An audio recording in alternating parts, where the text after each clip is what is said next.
Hello les guys, j'espère que vous allez bien. Aujourd'hui on se retrouve avec une nouvelle vidéo pour le lancement des vidéos Back to School. Comme vous l'avez remarqué, je suis de retour dans mon petit appartement à Lyon. Ma rentrée c'est le 11 septembre, c'est dans 2 semaines. Ça y est, les vacances c'est fini, comme vous pouvez le voir à ce super bronzage.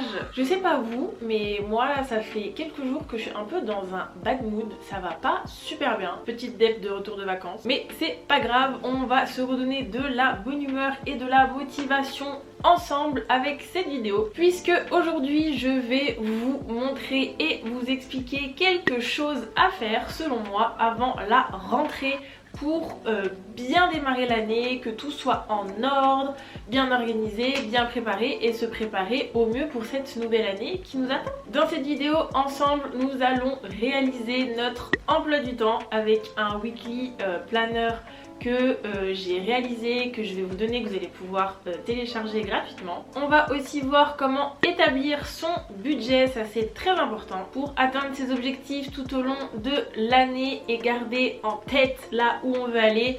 On va réaliser ensemble un petit vision board, chose très importante que je repousse depuis mais qu'il faut vraiment que je fasse.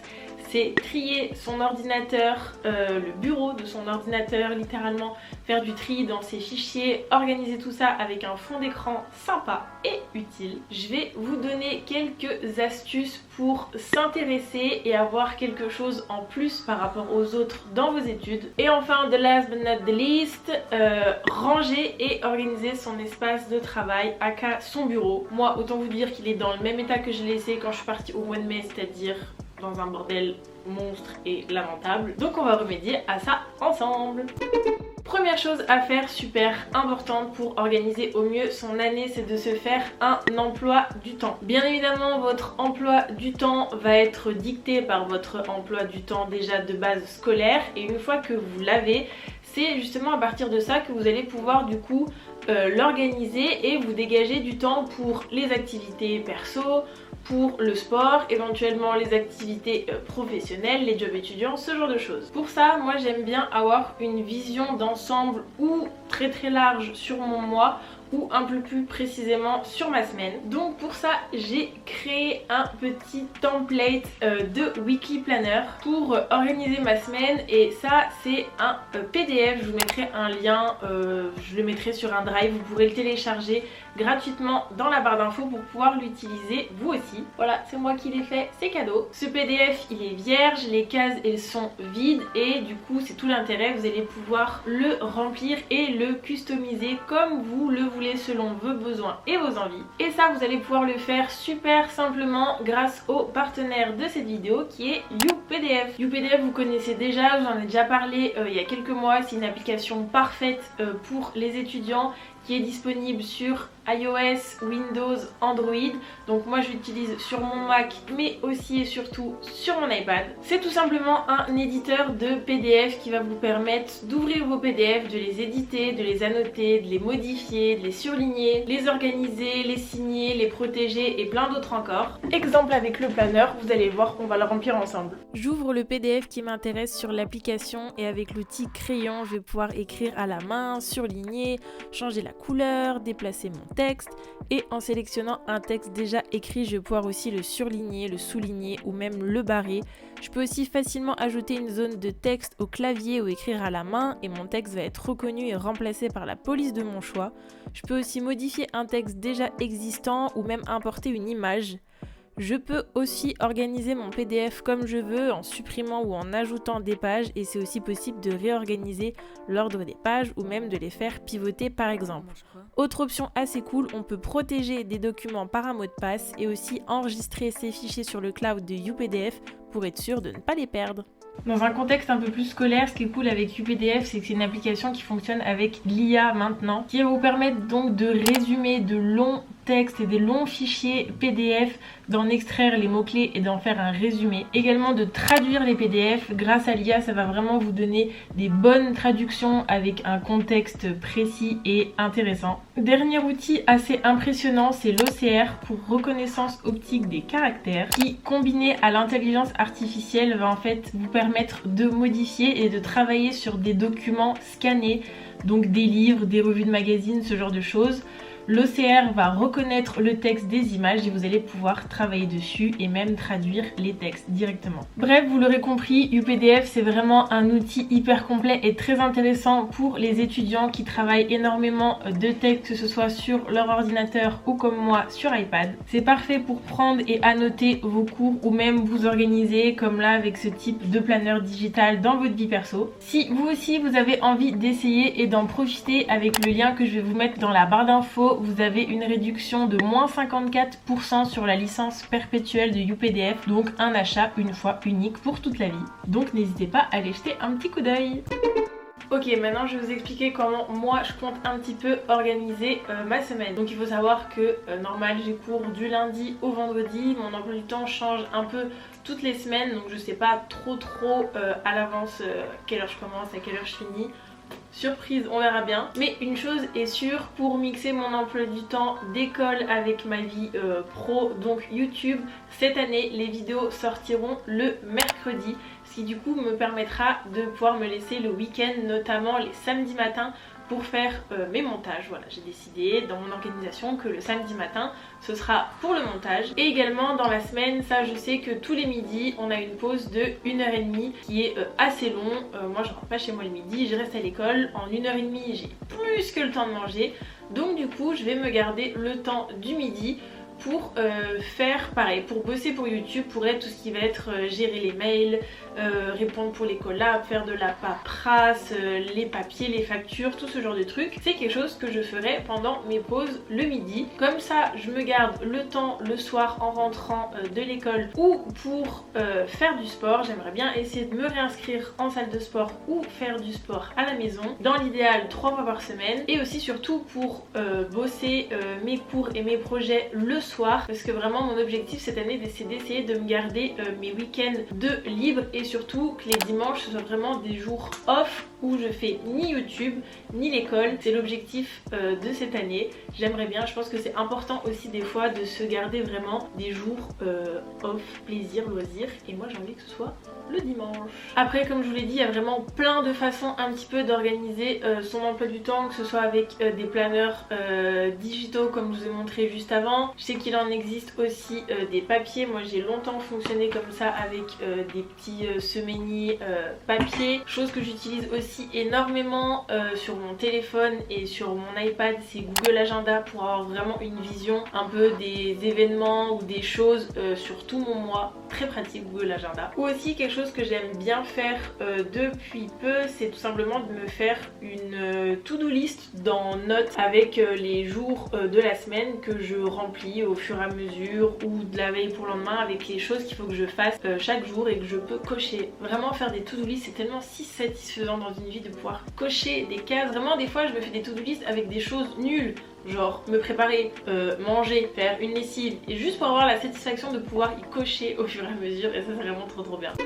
Chose suivante très importante que je vous conseille de faire pour préparer au mieux votre année et juste votre vie en général, c'est d'établir votre budget. Alors dit comme ça peut être assez chiant, mais en vrai c'est très intéressant et surtout très utile. Pour connaître son budget, c'est très simple. Il y a deux choses à faire: déterminer les sorties fixes d'argent, donc tout ce qui va être les factures, c'est-à-dire que quoi que vous fassiez, c'est de l'argent qui va sortir, comme le loyer, les factures d'électricité, de chauffage, la facture d'eau, facture de téléphone, facture d'internet. Moi qu'est-ce que j'ai d'autre aussi? Les assurances, ce genre de choses. Et là vous allez avoir du coup le montant de tout ce que vous dépensez de sûr au minimum tous les mois. Et à côté de ça, il faut faire du coup la case des rentrées d'argent. Donc ça pareil, c'est l'argent qui de sûr va rentrer tous les mois.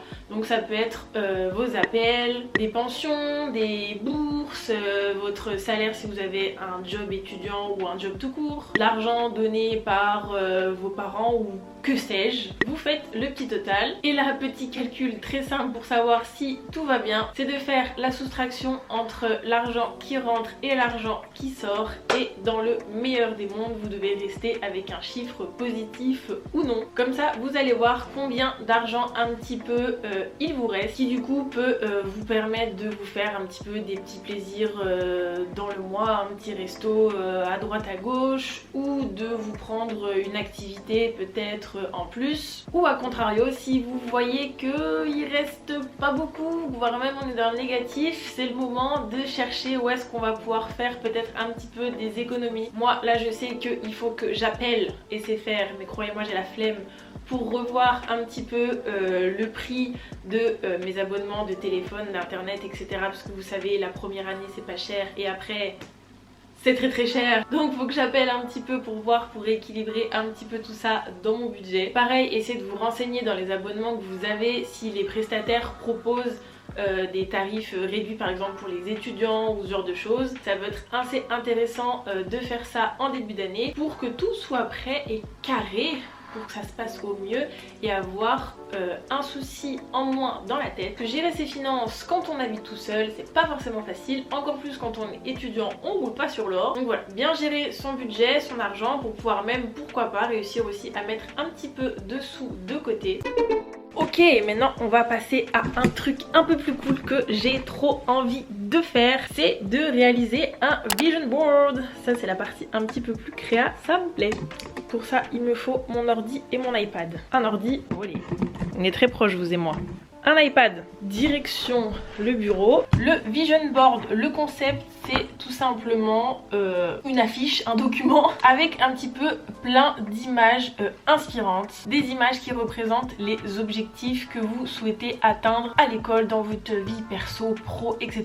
D'en faire un petit montage un peu sympa, trouver des petites citations, ce genre de choses. Et ça après vous pouvez ou l'imprimer ou aussi vous en servir de fond d'écran. Ça peut être très sympa pour pouvoir garder en tête et voir tous les jours vos objectifs et pas sortir du droit chemin, et surtout de là où vous voulez aller. Bref, toutes ces petites choses là qu'il faudrait que je me garde en tête constamment, je vais en faire mon vision board. Pour faire ça c'est hyper simple, vous pouvez aller ou sur Canva, c'est gratuit, c'est très simple, c'est très bien. Moi je pense que je vais le faire sur mon iPad, sur Procreate, et d'abord on va aller rechercher des images sur Pinterest. Première chose à faire, c'est parti.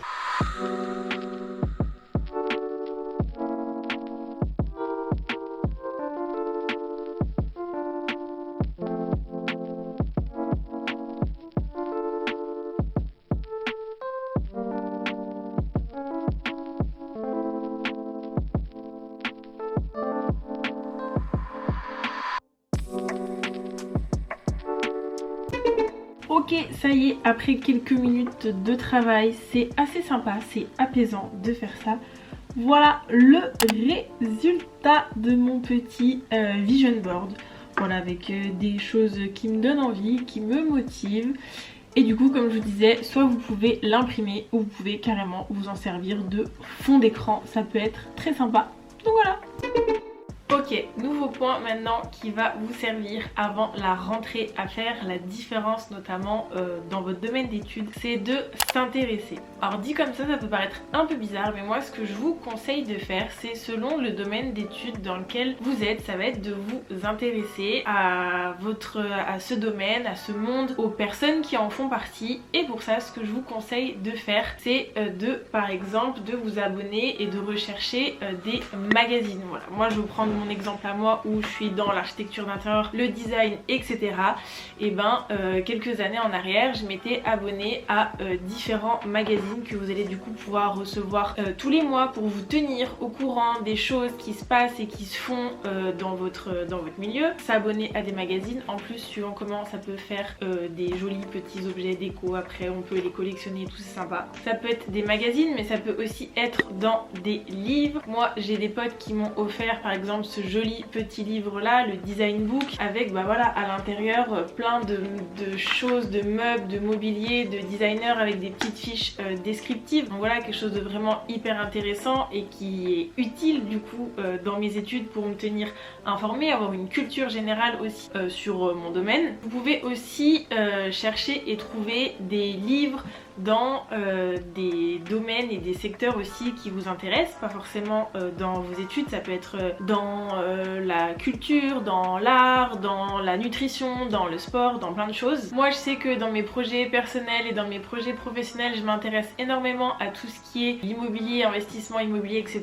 Donc du coup j'ai acheté des livres sur ça et aussi un petit livre sur la fiscalité, parce que ça c'est des choses qu'on nous apprend pas à l'école. Donc voilà, je lis, je m'intéresse. Et dernière chose aussi qui peut-être va plus vous parler puisque ça se passe ici, ça va être de suivre des comptes Instagram, des comptes professionnels de choses en rapport avec vos études. Donc encore une fois, moi pour mon exemple, en tant que archi d'intérieur, et ben je vais suivre les comptes d'archi d'intérieur connus, suivre des comptes d'architectes, suivre des comptes de marques, etc. Pour voilà se tenir au courant, voir des choses qui se font, avoir des sources d'inspiration, des sources de motivation au quotidien qui apparaissent dans le feed comme ça, dans les stories. C'est extrêmement motivant, c'est extrêmement intéressant et ça va vous permettre en fait de constamment vous nourrir et d'apprendre des choses au quotidien sans même vraiment en avoir l'impression, et c'est ce qui fera énormément la différence entre vous et les autres dans votre domaine. Ok, là on a déjà bien avancé ensemble. Il reste une dernière chose et pas des moindres, c'est de s'occuper de mon bureau. Organiser et ranger son espace de travail, c'est vraiment très important. Vous pouvez voir que mon bureau est littéralement resté à l'abandon depuis la fin de l'année scolaire dernière. Alors comme ça on pourrait croire que ça va, mais le pire se cache ici dans ces tiroirs. Cache-merde, où va falloir que je fasse un tri, que je range tout ça parce que là ça va pas du tout. Et bien écoutez, vous êtes là, nous sommes ensemble, on va faire ça ensemble et je vous conseille de faire pareil. Donc là ça va être parti, ça va être du tri, on jette, on n'hésite pas à jeter les trucs dont on n'a plus besoin. On classe tous mes croquis, les genres de choses que j'ai fait, tout ce que j'ai produit, que je souhaite garder mais que j'ai pas besoin d'avoir à disposition, comme ça hop ça va aller dans des pochettes et être rangé dans le placard. Et voilà, faire un petit peu le tri, mettre à disposition les choses que j'ai besoin, organiser et tout. C'est parti, je vous propose de vous faire ça en petit timelapse parce que ça risque d'être un petit peu long. Donc je vous dis à tout de suite.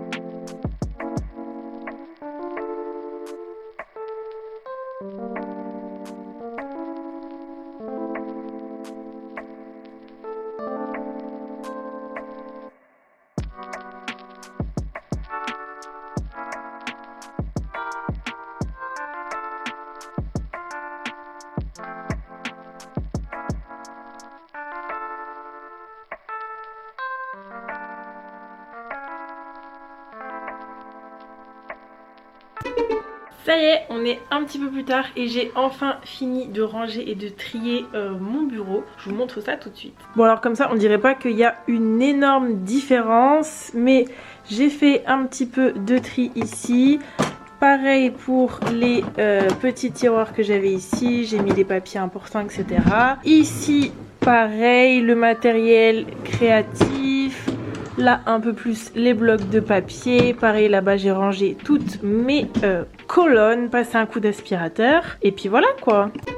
Voilà tout le monde, cette vidéo est maintenant terminée. Il faut que je la clôture rapidement parce que j'ai ma caméra qui clignote, je n'ai plus de batterie. Donc voilà, j'espère que cette première vidéo Back to School vous aura plu. Je vais faire une vidéo par semaine pendant tout le mois de septembre, spécialement pour le Back to School. Si cette vidéo vous a plu, n'hésitez pas à me mettre un petit pouce en l'air et à me dire en commentaire quelle vidéo vous aimeriez voir. Si ça t'a plu et que tu veux pas rater la suite, tu peux t'abonner en cliquant juste ici, ça me ferait vraiment très plaisir. Et tu peux aussi aller me suivre sur mon compte Insta, je te le mets juste ici, @marineBeny. Voilà, sur ce je vous fais de très gros bisous et je vous dis à la prochaine. Ciao!